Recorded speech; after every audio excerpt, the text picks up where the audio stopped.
Бога, отказывается от этого. Итак, я вернусь к Закхею.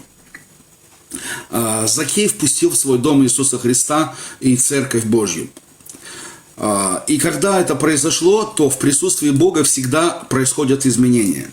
И когда Иисус переступил порог его дома, Он накрыл столы, они кушали, все, и к Нему пришло осознание. И осознание пришло к Нему именно тогда, когда Христос был в Его доме. К нам осознание приходит только тогда, когда мы Христа в свою жизнь впускаем, в свой дом.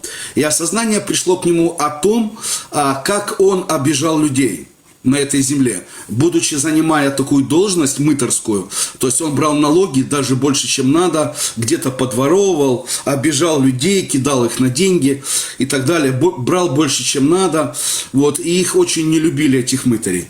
Так вот, когда первое, что произошло, это осознание пришло к этому человеку, и он сказал так, что «кого я обидел, воздам вчетверо». То есть, другими словами, это такого рода выглядело, знаете что, покаяние. Но я, когда сегодня изучал этот момент, я снова обратил внимание на то, что сами слова покаяния не прозвучали с уст этого Закхея. То есть я встречался с такими людьми в своей жизни. Есть категория людей, их меняют финансы очень сильно. Где-то это становится частью характера. Где-то в этом гордость присутствует. И люди, и такая категория людей, когда они хотят, как говорится, загладить свою вину, то есть они это делают тем, что имеют. То есть не словами, а они своими деньгами пытаются загладить вину перед кем-то. И согласно того, что произошло с Закхеем, Иисусу Христу это понравилось. Когда Закхей говорил: половину имения отдам нищим, а кого обидел, вчетверо воздам. Вы представляете, насколько в присутствии Божьем изменилась жизнь этого человека, как только он Христа в дом впустил. И он так и поступил.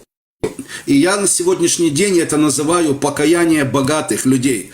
Точно так же я прошу многих женщин обратить внимание, что у многих женщин есть неверующие мужья. И я сталкивался с такими вещами, когда мужья не могли попросить прощения у женщин, но они это делали подарками всяческими, они это делали, покупая что-либо, восполняя, в общем, тем, что у них, как говорится, было. И многие это воспринимают как-то как унижение, как оскорбление или еще что-то. Но вы забываете, что есть категория людей такая, которая может свои эмоции, они не могут выразить вам эмоции извинения там и все остальное, потому что женщина привыкла на уси-пуси, а многие мужики не могут уси-пуси. Мужики могут просто взять и вместо извинения потратить деньги на эту женщину. Понимаете, это я такой пример тоже не просто так привожу, потому что я сталкивался с такими вещами.